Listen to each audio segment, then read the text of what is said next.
All right, let's get practicing in QuickBooks Online. Grab the link below in the description so that you can follow along.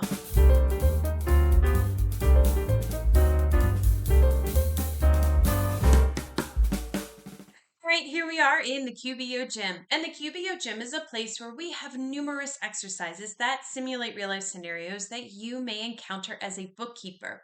Every single month, we come up with new exercises for you to practice and complete, and we break it down for you into 4 different sections.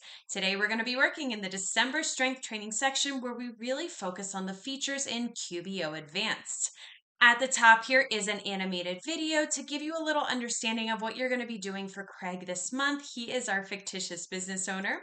Further down is an interactive quiz that tests your knowledge as it does relate to the video up above.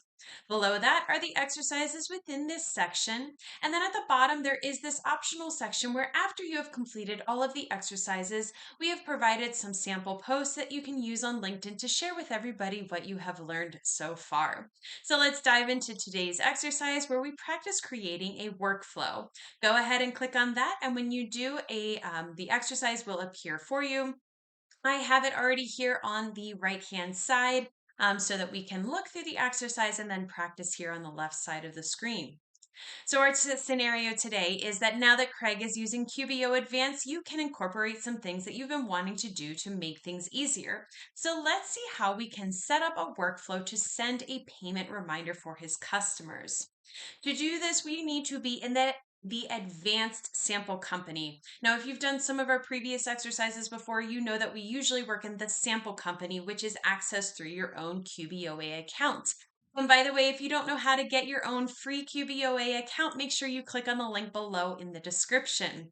Here for the advanced sample company, we need to be in a separate, we need to click on this link in order to get to it.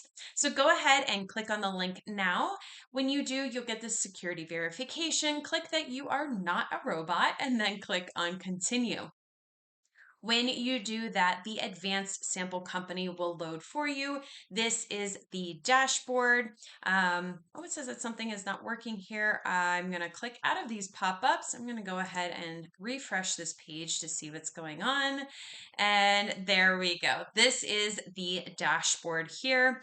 If you are used to working in the advanced sample company, or I'm sorry, the regular sample company, you'll see that this looks very, very similar, but the advanced one has a couple of different features that we are going to be using in these exercises. And also make sure that you are completely logged out of your own QBO or QBOA account in order to get to this advanced sample company. If you don't, you will just be, when you click on this link, it's just going to pull right up to your own one. So make sure you're logged out of that one before you click on the link. Go ahead and click on the link and then you will get to the dashboard here. So workflows in QBO Advanced are a set of automated tasks. You set up the conditions and then the tasks to be done when the conditions are met. You can set up custom workflows or choose one of QBO's many templates. For this exercise, we're going to set up a payment reminder workflow from the templates provided. So to get started from the left navigation bar, we need to hover over workflows and then click on templates. Now, workflows is towards the bottom of the left navigation bar. I scroll down a little bit. Here it is on the left nav bar. We need to hover over that and then click on templates. Now it says here that you may need to refresh the screen in order to see all of the templates. If you get any pop-ups, go ahead and click out of them. Here are the templates here. Keep in mind that many of the templates have similar names, so you need to read very carefully when proceeding with the next step. If the send payment reminder box, the box over here, is not showing, you may need to use the search bar in order to find it. I'm going to scroll down a little bit, and for me, it's on this third row. So this is the one that we want. Go ahead and click on that when you find it.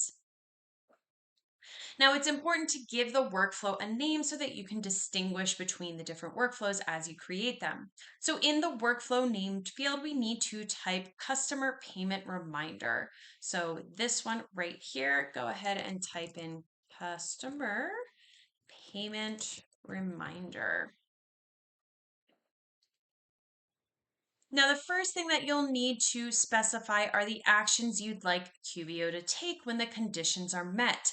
This workflow right now says that it'll send the reminder 3 days before the invoice is due. So this is what we want. We're just going to leave this all as is.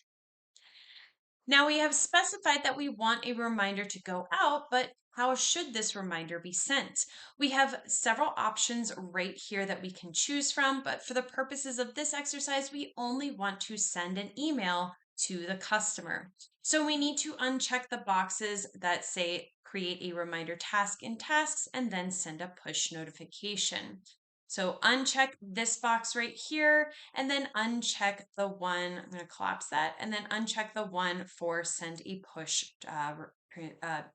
notification. The only one that should be selected is the one that says send a customer email. Now, finally, you determine what conditions need to be met for the automated workflow to run. Certainly, we only want this to apply to unpaid invoices, but let's say that Craig is only concerned about timely payments for large amounts. So we want to add another condition. To do that, we click on that plus add another condition. You may not be able to see it because of my video screen right here, but it is right here.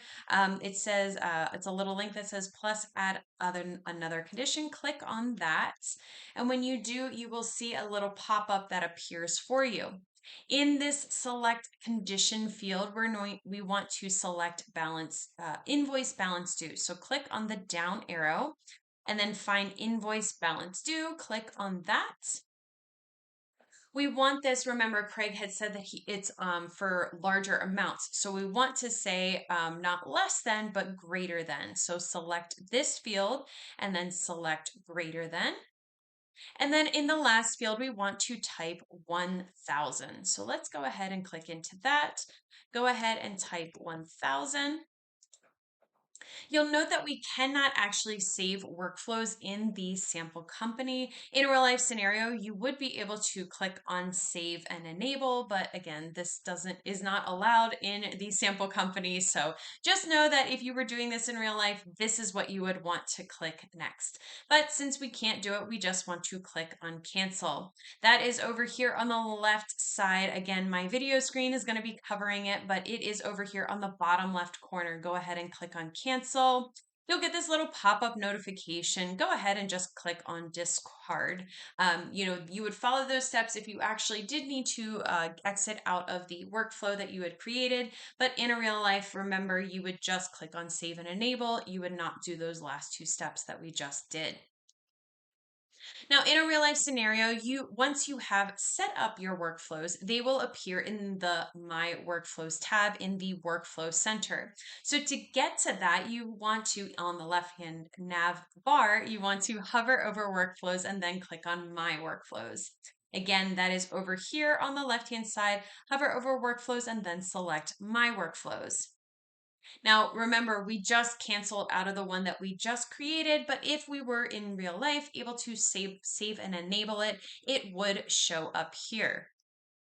Also know that in a real life scenario, you could see which workflow automations have run successfully by clicking on the Run History tab. That is right here. If I go ahead and click on that, once again, if we actually had workflows saved and enabled here, you would be able to see that, but the sample company doesn't have that. But that is how you would set up workflows.